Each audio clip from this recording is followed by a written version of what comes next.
এতদিন সবাইকে দেখতাম গাড়ি নিয়ে ঘুরছে, আর আমরা কিন্তু সেই সাইকেলে নয় টোটোতে নাহলে হেঁটে হেঁটেই ঘুরতাম। এবছর কিন্তু মায়ের আশীর্বাদে একটা গাড়ি পেয়েছি, আর সেই গাড়ি করে কিন্তু তিনজন আজকে বেরিয়ে পড়েছি ঘুরতে। তোমাদের পুজো কেমন কাটছে অবশ্যই একটা কমেন্ট করে জানিও। তিনজন মিলে কিন্তু একসাথে ঘুরতে যাওয়ার মজাই আলাদা। এই মজাটা কিন্তু এবার আমাদের প্রথমবার, তাই গাড়ি নিয়ে খুব সাবধানে কিন্তু আমরা বেরিয়ে পড়েছি। আর গাড়ি করে সোজা চলে এসেছি তুলিকার পিসির বাড়িতে। আর পিসির বাড়িতে এসেছি তার কারণ হচ্ছে পিসি কিন্তু আজকে আমাদের দারুণ দারুণ সব জিনিস খাওয়াবে বলেছে, দেখেছো। প্রথমে কিন্তু পালং পনির আমাদের হাতে চলেছে, যেটা আমি প্রথমবার ট্রাই করলাম।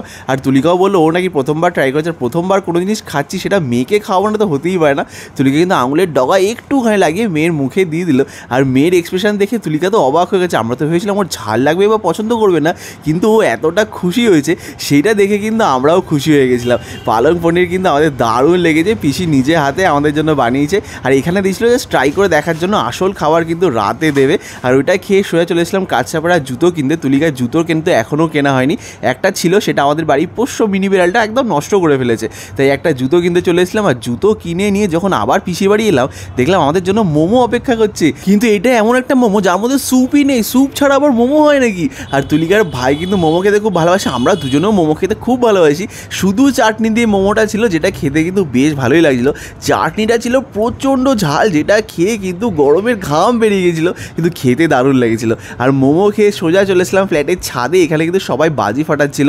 আমরা কিন্তু আলোকবাজি ফাটাই, শব্দবাজি কিন্তু আমরা একদম ফাটাই না, আর ফাটানো পছন্দও করি না। কিন্তু হয় না অনেক দিন যদি কোনো বাজি না ফাটানো হয়, তাহলে দেখো আলোকবাজি ফাটাতেও কিন্তু আমাদের একটু ভয় লাগছিল। তুলিকা একটু ভয় ভয় পাচ্ছিল, আর কিন্তু মজাও পাচ্ছিলাম খুব। তারাবাতি, ফুলঝুড়ি, রং মশাল কত কিছু ফাটাচ্ছিলাম, যেটা দেখতেও কিন্তু আমার খুব ভালো লাগছিল। আর আমাদের মেয়ে দেখো, আমি তো ভেবেছিলাম আগুন দেখে ও তো ভয় পেতে পারে, কিন্তু না, ও তো মন দিয়ে দেখছে।